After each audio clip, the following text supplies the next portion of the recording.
বর্তমানে trending video হচ্ছে viral pudding. তো আমি কেন ভাইরাল জিনিস ট্রাই করব না, তাই ভাবলাম যে আমিও আজকে ট্রাই করি, কারণ ভাইরাল জিনিসগুলো আমি মনে হয় একটু পিস পড়ে যাই। তো যাই হোক, আসসালামু আলাইকুম, সবাই কেমন আছেন? আশা করি অনেক ভালো আছেন, আমরাও অনেক ভালো আছি। তো প্রথমে আমি দুধটা জাল করে নিয়েছি, আর দুধের মধ্যে দিয়েছি দুইটা এলাচ, যেন কাঁচা ডিমের গন্ধটা যেন না লাগে সেজন্য। তারপরে দুধটা নামিয়ে আমি এদিকে ক্যারামেল করে নিচ্ছি। আর আমি যেই পাত্রে মানে পুডিংটা বসাবো সেই পাত্রে কিন্তু ক্যারামেল করে নিয়েছি।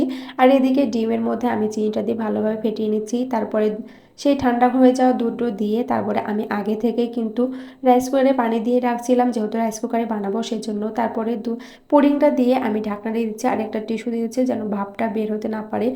মনে মনে এত ভয় লাগছিল, না জানি কি হবে, হবে আদৌ হবে কি, আজকে যেহেতু প্রথম বানাচ্ছি মনে মনে এত ভয় লাগছিল, বিশ্বাস করবেন না। তো যাই হোক, এবার দেখার পালা কেমন হয়েছে। মাশাল্লাহ মাশাল্লাহ বলতে ভুলবেন না, সবাই কমেন্ট করতে ভুলবেন না। এত সুন্দর হয়েছে আর এত সুন্দর পারফেক্ট, এত সুন্দর সফট হয়েছে, আমি কখনো ভাবতে পারি না যে প্রথমেই এত সুন্দর হবে। তো আমি অনেক খুশি হয়েছি, অনেক সাকসেসফুল হয়েছে।